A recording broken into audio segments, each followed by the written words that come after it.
Okay, I'm sitting here this afternoon with Claire, and we're here to discuss the full moon. The full moon is in the sign of Scorpio, and it's always good to have some space and time to check in with yourself and be reminded that it's a full moon. And it's good to have I enjoy getting a perspective that I've been doing with Claire over the last year of what that might mean. What are the themes coming through? How can you take care of yourself during this time? And yeah, how can you utilize the energy coming through to get more insights about yourself, your life, all the above. So, Claire, I'd love to pass the mic to you, give you a chance to share what's coming through for you around this full moon. Thank you. A lot.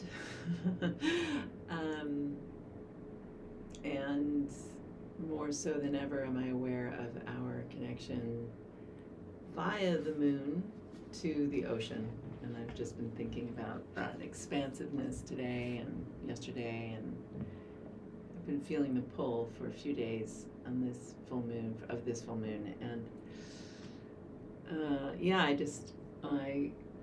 I can't express, maybe I can't over express the powerful energy that is available when we tune in to the sign that the moon is in, the full moon especially.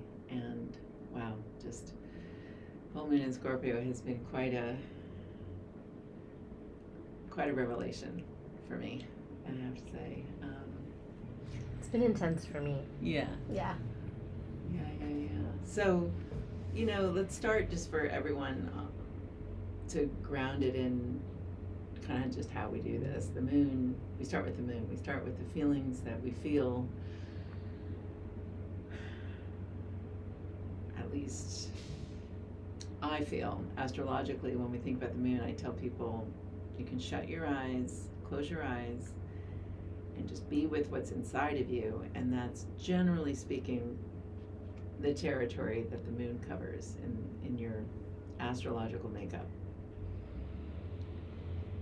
Now that's the moon on any given day, what you don't see.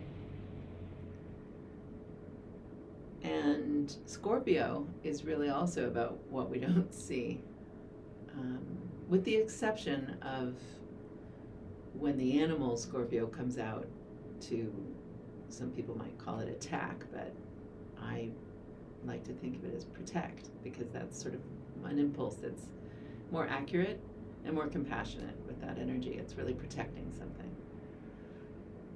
That's why it leaves its watery depths, the Scorpio sign. Similarly, when I said the moon, we don't see it, or we don't see those emotional waters that we attribute to the moon in astrology. Of course we see the moon a lot of the time, but we see it in different shapes, and we have to be tolerant in that way of our own emotions, the way they present differently, different times, but they sort of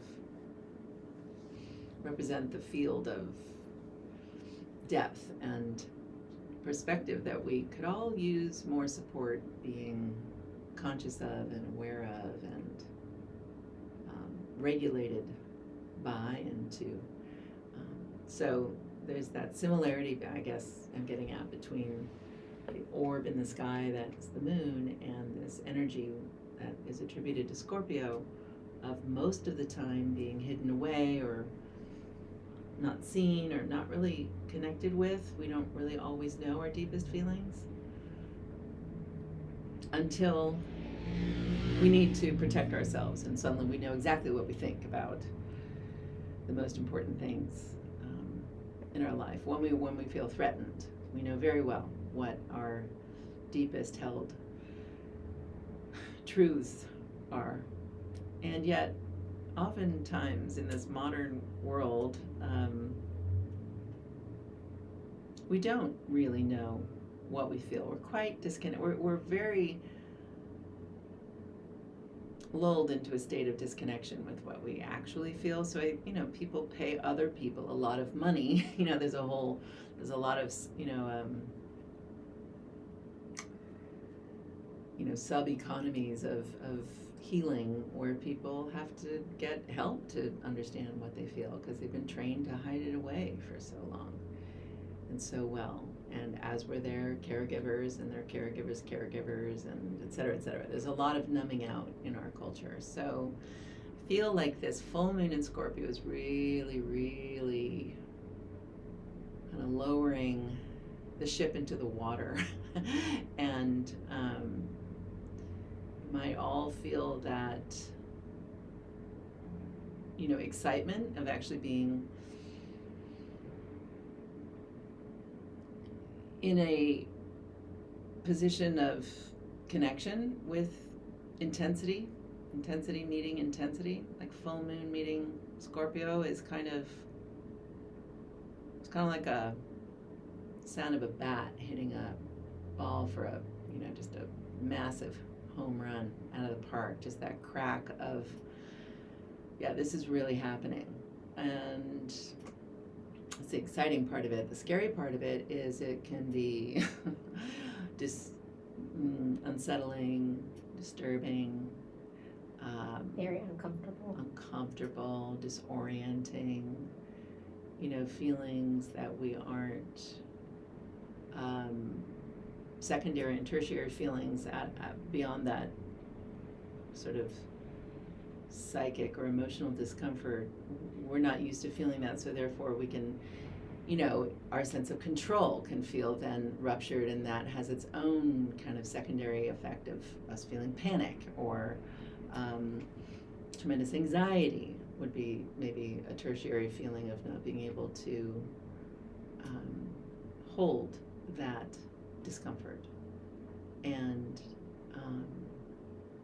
so I don't know how everyone's experiencing this out there. I just want to give my 2 cents, which is that as someone who's been trusting more and more the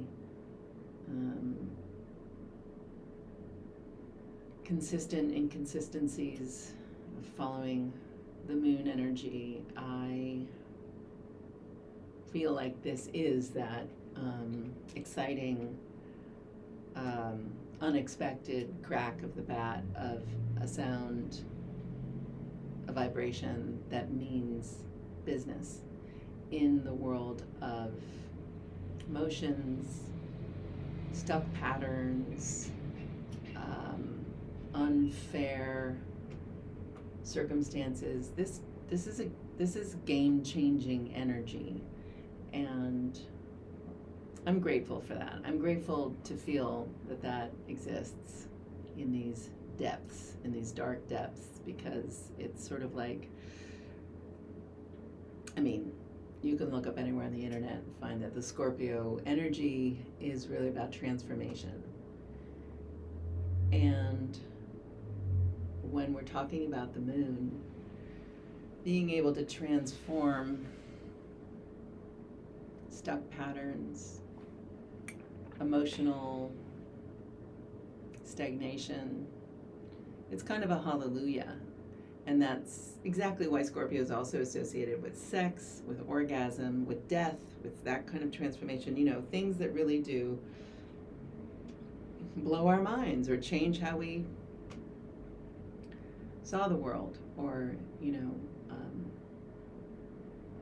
create more space. That's all in this too. So I don't know. Those are some of my thoughts. Thank you. I feel like we've talked on the full moon a lot this last year, and some are more impactful than others in terms of like impact of feeling the energy of it. And this one's one of the big, like you said, like the big hitters. Definitely. I've been following learning more about Eastern cosmology, and this month, which is to no surprise because all these different paradigms are parallel. They just have a different way of different name, a different way of looking at them, right? When you start getting really interested in that unseen world of what impacts us all the time, you see that there's so many things saying the same thing. And it's a dragon year in Chinese astrology. It's a wood dragon year. And then this month, each month has its own cosmology, and it's an earth dragon month.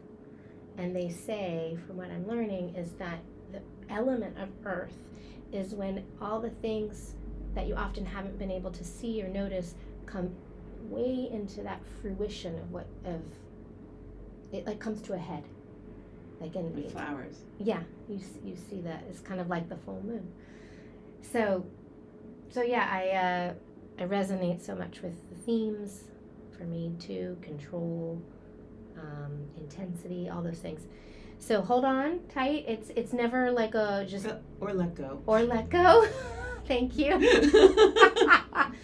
The controller in me certainly likes to hold on tight. I think everybody who's into this stuff knows the expression, the only way out is through. Yes, totally. And if this isn't that, I don't know what is. Yes, no, I love that. And a reminder that we say often is it's not like the full moon and the energy you feel is today. There's like a whole thing leading up to it. We try to connect on the new moon and then the full moon, and so the themes and the energy are sort of within a whole scope of time. It's not just one day. So, and take that into consideration as we move out of the full moon and into, I don't know what the next new moon is, but there's always a transition from one to the next. Taurus into the earth element, from water to earth. Mm-hmm. So we'll hopefully check back in with you then. Thanks for tuning in. Yeah, keep tuning in. Keep tuning in.